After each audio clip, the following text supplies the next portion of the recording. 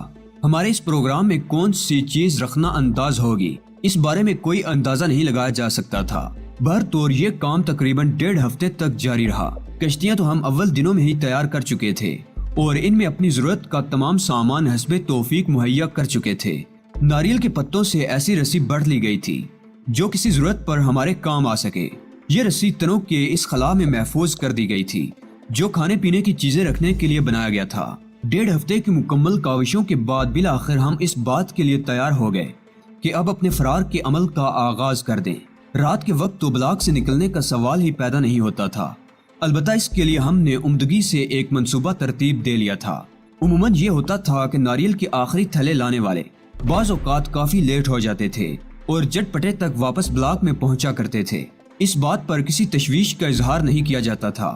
چنانچہ اسی دن ہم نے اپنے دونوں تھیلے شام کو 4:30 بجے تک بلاک میں پہنچائے اور آخری 2 تھیلے لے کر وہاں سے نکل آئے۔ کسی کو کوئی اعتراض نہیں ہوا تھا۔ ہم آرام سے چلتے ہوئے اپنی جگہ پہنچ گئے۔ اس کے بعد ضروری نہیں تھا کہ ہم ان تھیلوں کو بھی ناریل سے بھرتے۔ اطراف میں کوئی موجود نہیں تھا۔ ہماری منتخب کردہ جگہ وہی تھی۔ آدھے گھنٹے تک ہم وہاں کھڑے اس کا جائزہ لیتے رہے اور پھر ہم نے آہستہ آہستہ اپنا کام شروع کر دیا۔ وزنی تنے وہاں تک لانا آسان بات نہیں تھی، لیکن ہم دونوں کسی نہ کسی طرح ان تنوں کو گھسیٹتے ہوئے اس جگہ لے آئے جہاں سے ہم انہیں سمندر میں گرا سکتے تھے۔ کھانے پینے کا سامان ہم نہایت ہوشیاری سے انہی تھیلوں میں رکھ کر لے آئے تھے جنہیں ہم آخری بار لے کر آئے تھے۔ ان تھیلوں کو بھی اپنے ساتھ رکھ لینا ہم نے مناسب سمجھا تھا اور انہیں تنے میں محفوظ کر لیا تھا۔ دوسرے تنے کو وہاں تک لاتے لاتے شام کی سیاہی پھیل گئی تھی۔ یہ دونوں تنے ہم نے چٹانوں پر اس جگہ رکھ لیے تھے جہاں ان میں بیٹھنے کے بعد ہم اپنے بدن میں ذرا سی جنبش سے انہیں نیچے گرا سکتے تھے۔ کھانے پینے کا سامان بھی محفوظ کر لیا گیا اور اس کے بعد ہم ایک دوسرے کو خدا حافظ کہہ کر درختوں کے تنے میں لیٹ گئے۔ ہم نے لکڑیاں اپنے جسموں کے اوپر فٹ کر لی۔ تمام چیزیں معمول کے مطابق تھی۔ اب صرف تنوں کو احتیاط کے ساتھ نیچے گرانا تھا۔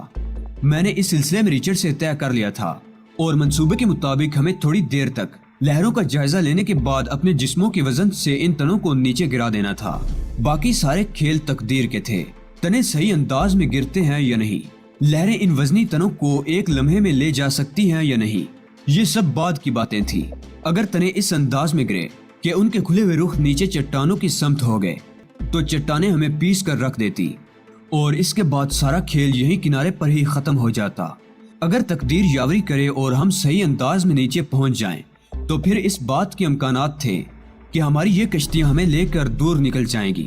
ہم لہروں کا تجزیہ کرتے رہے، 1 2 3 4، یہ چوتھی لہر خطرناک لہر تھی اور یہ یقینی طور پر واپس آتی تھی۔ جب یہ واپس آ کر گزر گئی اور پہلی لہر آئی تو ہم نے خدا کا نام لے کر اپنے جسموں کو نیچے کی جانب لڑکایا اور تنے جو ایسی جگہ رکھے ہوئے تھے جہاں ذرا سی جنبش سے نیچے جا سکیں، ایک ہولناک آواز کے ساتھ نیچے کی سمت چلے۔ میں نے آنکھیں بند کر لی تھی۔ اس وقت ریچرڈ کا تصور کرنا بھی حماقت کی بات تھی۔ میرے ذہن میں صرف خدا کا تصور تھا۔ کشتی نیچے پانی میں گری اور میرے بدن کو خاصی زوردار چوٹ لگی، لیکن یہ سب کچھ برداشت کرنا تھا۔ ایک لمحے کے لیے دماغ جیسے مفلوج ہو گیا تھا۔ کشتی لہروں کی گود میں بری طرح چکرا رہی تھی اور دماغ گھوم کر رہ گیا تھا۔ آنکھیں بند ہو گئی تھی۔ کچھ سمجھ میں نہیں آ رہا تھا کہ کیا ہو رہا ہے۔ نہ جانے کب تک یہ گہرائی اور بلندی کا کھیل جاری رہا۔ اس کے بعد کسی حد تک سکون محسوس ہوا تھا۔ کشتی کا رخ سیدھا ہی تھا، گویا میرے اطراف میں چاروں طرف پانی بھرا ہوا تھا۔ کشتی کے خلا میں جہاں جہاں خالی جگہ تھی وہ پانی نے پر کر دی تھی اور اس پانی کو نکالنا کسی طرح ممکن نہیں تھا۔ ریچرڈ کے بارے میں بھی کوئی اندازہ نہیں تھا کہ وہ کہاں ہے، کہاں گیا۔ وہ بھی میری طرح زندہ بچ گیا ہے یا وہی سمندری چٹانیں اسے نگل چکی ہیں۔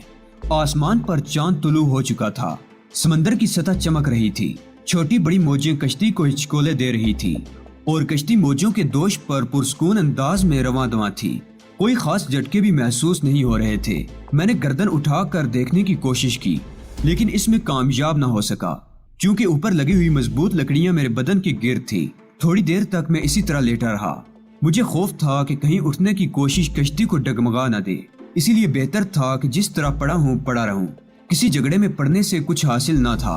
یہ چھوٹی چھوٹی کشتیاں جنہیں ڈونگیاں کہنا زیادہ مناسب ہوگا، طویل ترین سمندری سفر کے لیے نہایت مضحکہ خیز چیزیں تھیں اور شاید دنیا کی تاریخ میں کسی خطرناک ترین مہم جو نے بھی ایسا مضحکہ خیز کارنامہ انجام دینے کی کوشش نہ کی ہو، لیکن یہ جس طرح ہماری معاون ثابت ہوئی تھی اس کا تصور بھی نہیں کیا جا سکتا تھا۔